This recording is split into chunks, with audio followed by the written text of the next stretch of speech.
orang yang sukses. Itulah maksud kita duduk di sini. Penting apa enggak semuanya? Enggak ada orang yang ingin gagal, enggak ada orang yang ingin celaka, enggak ada orang yang ingin hina.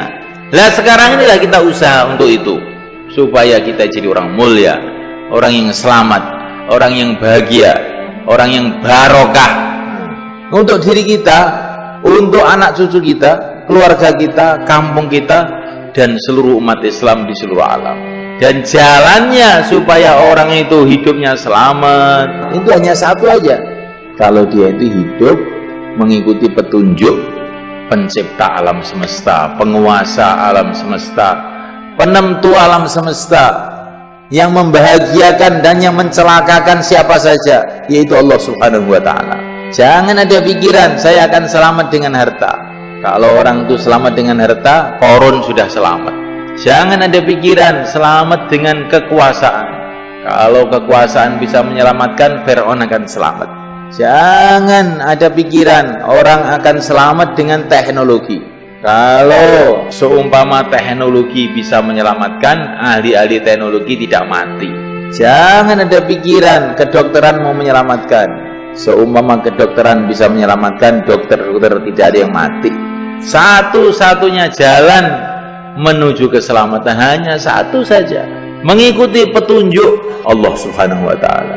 Pertama kali mengenal Allah, meyakini Allah, bahwa yang berkuasa di alam semesta ini hanya Allah, yang menentukan hanya Allah, bukan manusia yang berkuasa, yang menciptakan manusia yang berkuasa. Insyaallah.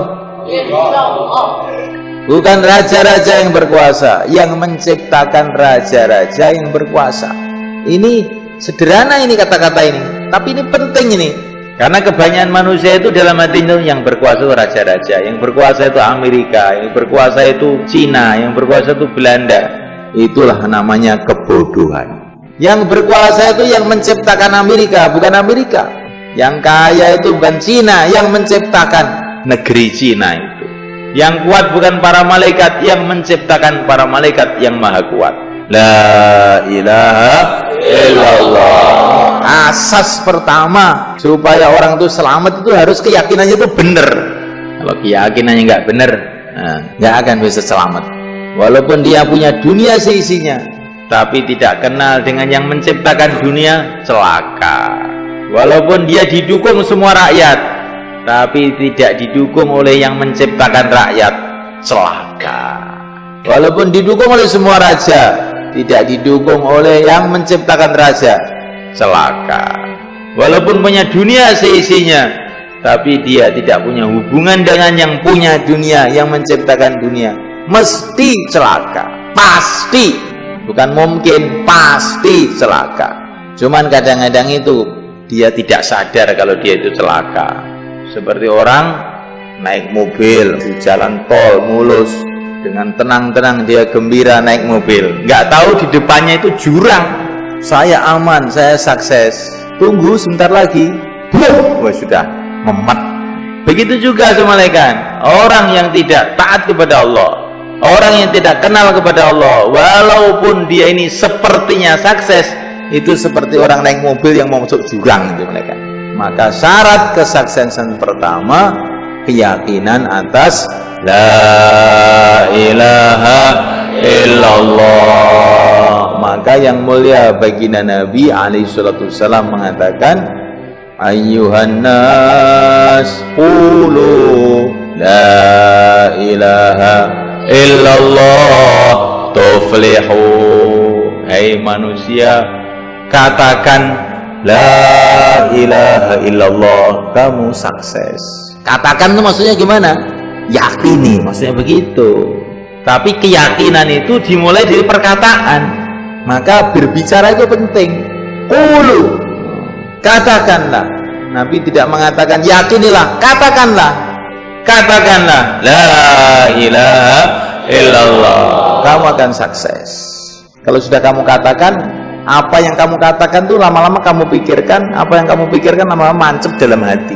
Maka qul huwallahu ahad, katakan Allah itu Esa, Allahus Samad, Allah lah hajat seluruh makhluk. hajat kamu bukan kepada dunia, hajat kamu itu sebetulnya kepada yang menciptakan dunia. Cuman kamu salah paham. Kalau Allah tidak menciptakan dunia, kamu bikin sendiri. Allahus Samad, hajat kita itu hanya Allah. Kalau kita ke pasar, hajat kita ini kepada Allah, bukan kepada pasar. Hajat kita ini kepada pertolongan Allah yang Allah turunkan di pasar. Begitu juga kalau kita ke ladang, hati kita, hajat kita ini kepada Allah yang menurunkan pertolongan Allah yang ada di sawah, di ladang. Kalau Allah tidak tolong kita di sawah, di ladang, akan buntu semua jalan. Tapi ini jangan diam aja. Qul, katakan dah, jangan diam. Allah satu, Allahus Samad, Allah lah hajat kita, tempat bergantung kita. Katakan. Karena Al-Quran mengatakan qul, Nabi juga mengatakan qulu, katakan. Kok kamu dengar tok, berarti kamu tuh belum menjalankan Al-Quran. Gawat nggak? Gawat, diperintah belum menjalankan. Jangan pura-pura diem, tahu-tahu ngantuk. Kita harus ngomong. Lesan itu kuncinya hati, kata para ulama. La yastaqimu imanul mar'i hatta yastaqima qalbuhu, wa la yastaqimu qalbuhu hatta yastaqima lisanuhu. Atau kama qala Rasulullah sallallahu alaihi wasallam. Iman orang itu tidak akan lurus kalau hatinya belum lurus. Hati tidak akan lurus kalau mulutnya belum lurus. Kesimpulannya, kalau mulut lurus, nanti hati lurus. Kalau hati lurus, iman lurus. Maka katakan la ilaha illallah. Yang berkuasa hanya Allah, yang menentukan hanya Allah. Panas bukan dari matahari, dari yang menciptakan matahari. Mati bukan dari penyakit, dari yang menciptakan penyakit. Loh, ini penting ini.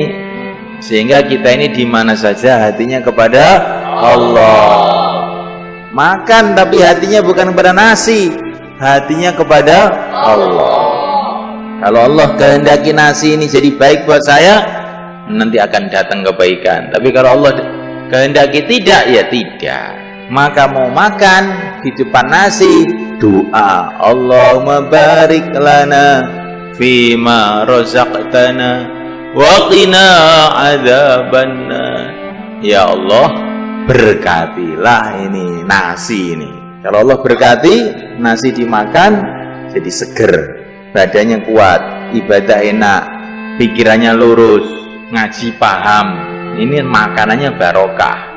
Ya kalau makanannya nggak barokah, dimakan perutnya kembung, terus dengarkan ngaji ngantuk, inginnya maksiat aja. Ini makanan tidak barokah. Maka ini orang yang merasa ngantuk waktu ngaji ini, coba kamu renungi, tadi makannya pakai doa enggak? Loh, tadi saya sudah pakai doa loh Pak Kiai, tapi tidak sungguh-sungguh. Kalau sungguh-sungguh nggak ngantuan seperti kita ini, insya Allah. Dan terus paham, ngaji itu paham.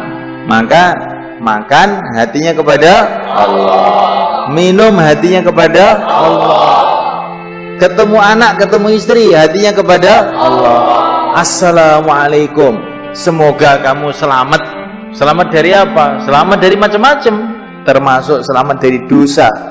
Nanti kalau istri kita ketemu assalamualaikum, dia diselamatkan oleh Allah dari macam-macam musibah, termasuk ngomel. Itu kan musibah itu mereka. Nah, masa perempuan ngomelin suaminya? Dosa itu. Nah, sebabnya apa? Sumbernya karena suaminya kalau ketemu nggak pernah mengucapkan salam. Hatinya tidak kepada Allah, hatinya kepada istri. Akhirnya Allah hukum istrinya awek kayak bebek. Ya. Siapa yang salah? Saya. Insyaallah kan? Jangan nyalahkan istrinya dulu, salahkan saya. Ya, saya sudah salam baru sekali, tidak salamnya sudah 10 tahun. Sekarang tobat, ketemu keluarganya, assalamualaikum. Hatinya kepada Allah. Mau tidur, hatinya kepada Allah. Bismikallahumma ahya wa bismika amut. Dengan namamu ya Allah aku tidur, aku bangun. Ya hatinya kepada Allah. Ini adalah praktek iman itu seperti itu. Jadi iman itu dipraktekkan dalam kehidupan itu. Prakteknya gimana? Menghadapi apa saja hatinya kepada Allah. Maka dalam satu hadis dikatakan hasbunallah amanun likulli khaif, atau kama qala Rasulullah sallallahu alaihi wasallam. Hasbunallah itu adalah keamanan bagi setiap orang yang khawatir. Maka Nabi Ibrahim menghadapi Namrud menghadapi apa? Hasbunallah wa ni'mal wakil.